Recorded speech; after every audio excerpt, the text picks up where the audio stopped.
In the years following the 1983 World Cup, Kapil Dev was the unquestioned idol of Indian cricket. He was the captain who brought the trophy home, elevating him to a godlike status across the country.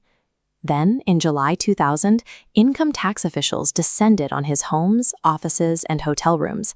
They raided his properties for 38 straight hours. The public reaction was immediate and furious. The Gujarat government quietly ripped out a chapter about him from school textbooks. Citizens in Ludhiana demanded he return the cash rewards and civilian honors they had given him. This wasn't happening in a vacuum. A massive match-fixing scandal was tearing through international cricket, bringing down major names and ending careers with lifetime bans. Yet, despite being the absolute center of the media storm and the primary target of the raids, Kapil Dev walked away completely cleared. To understand how he survived, we have to look at the investigation itself and the massive, unyielding gap between highly suspicious behavior and actual legal guilt. The investigation started by looking at a series of bizarre, seemingly illogical decisions made on the pitch in the late 90s. During a tense match against Pakistan, natural light dropped so low that commentators wondered how batsmen could even see the ball. If India walked off, they would have likely won on revised calculations. Instead, the players were instructed to stay out there, and India lost by 4 runs. Later, in a test against New Zealand, India completely dominated but inexplicably refused to enforce a follow-on, leading to a draw. Suspiciously, illegal bookies knew about this specific decision a full day before the match even started. The oddities soon extended to his personal finances. Kapil Dev began driving a luxury BMW, which he claimed was a gift for a modeling assignment from a man named Ibrahim in South Africa. Investigators later found no trace of the assignment, the contract, or the man himself. The red flags kept piling up. He acquired 100 acres of land at dirt-cheap prices from a phantom seller.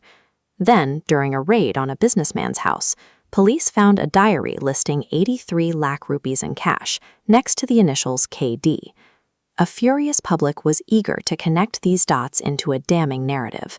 But at this stage, they were exactly that, isolated dots of circumstantial evidence. The whispers turned into formal accusations when former teammate Manoj Prabhakar publicly claimed that Kapil Dev directly offered him 25 lakh rupees to underperform and throw a match. The cricket board launched an inquiry, but the accusation hit a dead end when none of the other players would go on record to back up Prabhakar's claims.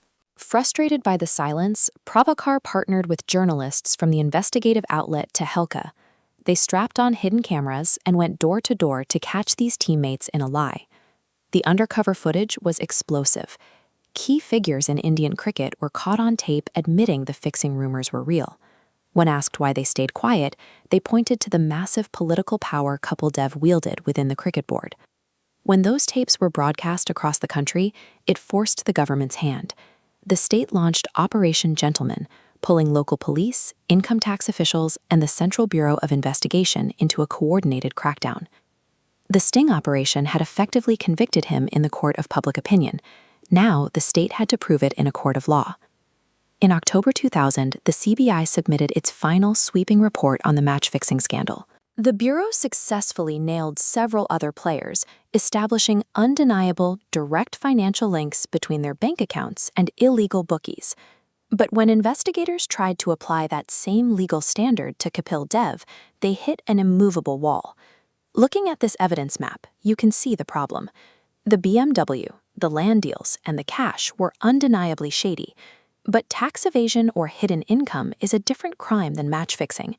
The investigators simply could not trace those specific assets back to the bookie network. The same thing happens with the hidden camera footage.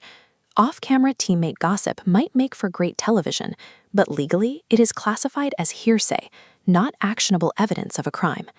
After raiding his properties, tracking his finances, and interviewing witnesses, investigators found zero direct proof that he ever fixed a match.